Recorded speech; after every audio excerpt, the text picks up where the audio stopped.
வணக்கம் அன்பர்களே, வாங்க நாம உளுத்தம்பருப்பை வச்சு நாம ஒரு பணியாரம் எப்படி செய்யறதுன்னு பார்க்கலாம்.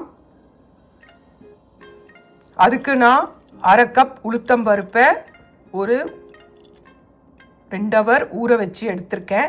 ஊற வச்சு அதை நல்லா அலம்பி ஊற வச்சுட்டு இப்போ வடிகட்டி எடுத்திருக்கேன். இதை மிக்சியில் போட்டு நாம் நல்லா அரைச்சி கொண்டு வந்துடலாம். வடை மாவு அரைக்கிற மாதிரி நல்லா இதை அரைச்சி கொண்டு வந்துடலாம். பிறகு 1/4 கப் அளவுள்ள ஜவ்வரிசியை ஊற போட்டு வச்சுருக்கேன். இது அரைக்க வேண்டாம், இது அப்படியே இருக்கட்டும். வாங்க என்ன செய்யலான்றதை பார்க்கலாம். இங்கே மாவை அரைச்சி கொண்டு வந்தாச்சு. இப்போ இதில் நம்ம ஊற வச்ச ஜவ்வரிசியை நல்லா தண்ணி வடிகட்டிட்டு இதில் நாம் சேர்த்துக்கலாம். தண்ணி சுத்தமாக இருக்கக்கூடாதுங்க, தண்ணியை நல்லா வடிய விடணும். இப்போ நான் இதில் ஜவ்வரிசியை நல்லா வடிகட்டி நல்லா பிழிஞ்சி போட்டிருக்கேங்க. தண்ணி இருக்கக்கூடாது, தண்ணி இருந்ததுன்னா இந்த மாவு நீத்துடும். அதனால் நல்ல ஜவ்வரிசியை தண்ணியை நல்லா கையில் நல்லா பிழிஞ்சிட்டு வடிகட்டிடுங்க. அதுக்கப்புறம் நல்லா பிழிஞ்சி இந்த மாவில் ஆட் பண்ணிவிடுங்க. 1/4 கப் மைதா ஆட் பண்ணிக்கோங்க. இப்போ இதை நல்லா கையில் நல்லா கலக்கி விடுங்க. திக்னஸ் கம்மியாக இருந்தால் இன்னும் கூட கொஞ்சம் மைதாவை ஆட் பண்ணலாம். வாங்க காட்டுறேன். இதில் நான் 1/4 கப் மைதா சேர்த்துருக்கேன். 1/2 டீஸ்பூன் ஏலக்காய் பவுடர் சேர்த்துருக்கேன். ஏலக்காவை பொடி பண்ணி சேர்த்துக்கோங்க. அதுக்கப்புறம் முந்திரி பருப்பை நறுக்கி போட்டிருக்கேன். இதுக்கு 1/2 கப் சர்க்கரை சேர்த்துக்கோங்க. அதுக்கப்புறம் தேங்காய் துருவல் சேர்த்துக்கோங்க. நான் தேங்காய் என்கிட்ட ட்ரை கோகனட் இருந்தது, அதனால் நான் ட்ரை கோகனட் சேர்த்துட்டேன். நீங்கள் தேங்காய் துருவல் சேர்த்துக்கோங்க. அப்படி இல்லைன்னா பல்லாக கூட நறுக்கி போட்டிங்கன்னா நல்லாயிருக்கும். இதுக்கு 1/2 கப் சர்க்கரையை ஆட் பண்ணிக்கோங்க. இப்போ நல்லா இதை கலக்கி கொடுத்துக்கோங்க. இதில் 1 ஸ்பூன் நெய் விட்டாலும் நல்லா மணமாக இருக்கும். வாங்க இப்போ இதை நான் கலக்கிட்ட பிறகு காட்டுறேன். பாருங்கள், ஏலக்காய், முந்திரி, சர்க்கரை, அதுக்கு பிறகு மைதா, தேங்காய் எல்லாமே சேர்த்துட்டு 1 ஸ்பூன் நெய் விட்டு இதை நல்லா கலக்கி கொடுங்க. தேவைப்பட்டால் 1 table spoon 2 table spoon water விடுங்க, தண்ணி விடுங்க. ஏன்னா இது எடுத்து நாம் பேனில் போடுற அளவுக்கு இருக்கணும். அதனால் நீங்கள் தண்ணி அதிகமாக விட்டுற போகிறீங்க.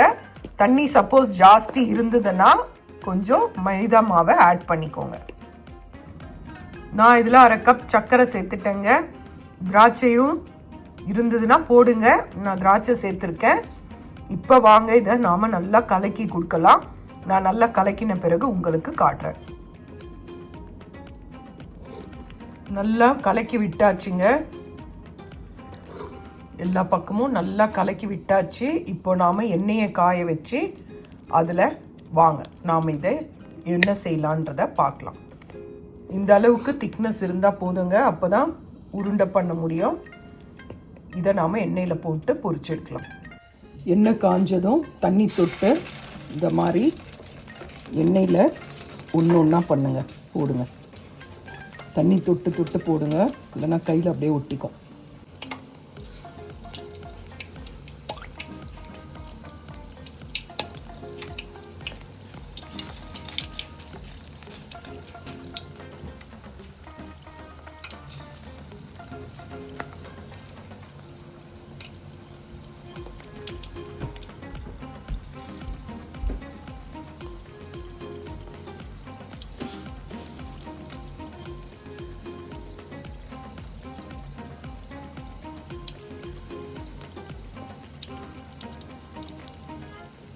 இது நல்லா மீடியம் ஃப்ளேமில் வச்சு செவந்த பிறகு திருப்பி போடலாம். இப்போ பாருங்கள், நாம் திருப்பி போடலாம். இன்னும் கூட நல்லா செவுக்குனாங்க. திருப்பி போட்டுட்டு அதுக்கப்புறமா நாம் இன்னொரு வாட்டி இதை நல்லா செவுக்க எடுக்கலாம்.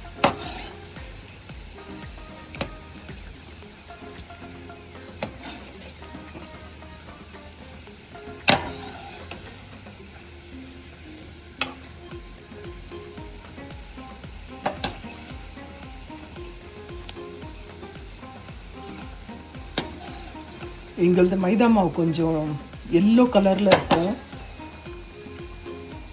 அதனால தான் உங்களுக்கு இந்த மாதிரி இருக்குது.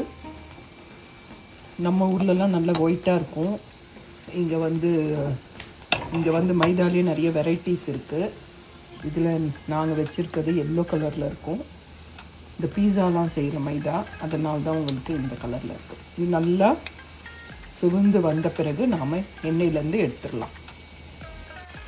பாருங்கள், நல்லா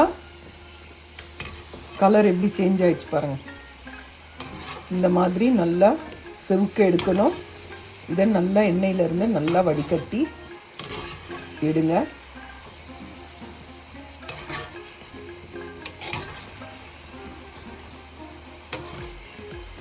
அவ்வளோதாங்க, உளுத்தம்பருப்பு பணியாரம் ரெடி. இதை செஞ்சு பாருங்கள். ஈவினிங் டைமில் ஸ்நாக்ஸாக சாப்பிட்லாம். விரத நாட்கள்லையும் இனிப்பு சாப்பிட்றவங்க இந்த மாதிரி செஞ்சு சாப்பிடலாம். இது ரொம்ப நல்லாயிருக்கும். இது செஞ்சு பாருங்கள். இதே மாதிரி தான் நான் மீதி இருக்கிற மாவையும் செய்ய போகிறேன். அது போட்டுட்ட பிறகு உங்களுக்கு நான் காட்டுறேன். இந்த மாதிரி எண்ணெயில்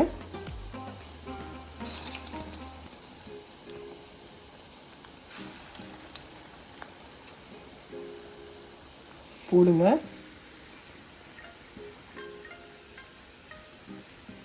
நல்லா கொதிப்பு நல்லா அடங்கியதும் நாம் மெதுவாக திருப்பி விடலாம்.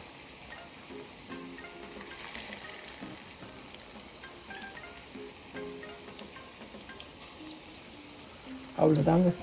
போட்டுட்ட பிறகு பொறுமையாக நாம் திருப்பி நான் எப்படி எடுத்துனோ அதே மாதிரி எடுங்க. பாருங்கள்,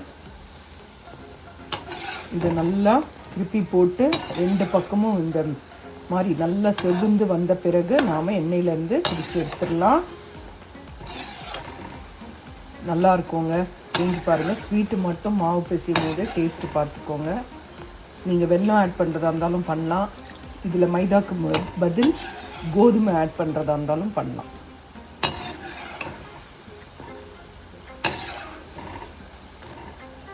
செஞ்சு பாருங்கள். செஞ்சு பார்த்துட்டு நீங்கள் இதை வீட்டில் செஞ்சு பாருங்கள். இது ரொம்ப நல்லாயிருக்கும். உங்களுக்கு இந்த சுவை பிடிச்சிருந்தா ஒரு லைக் மட்டும் போடுங்க.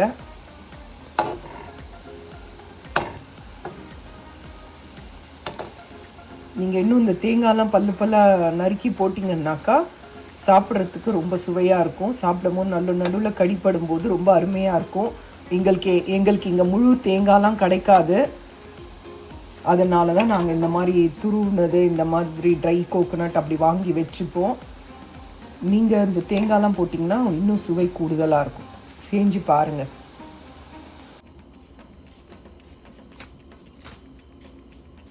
எண்ணெயிலேருந்து பிரித்து எடுத்துருங்க. அவ்வளோதாங்க. எண்ணெய் நல்லா வடிகட்டி எடுத்தாக்கா நல்லாயிருக்கும்.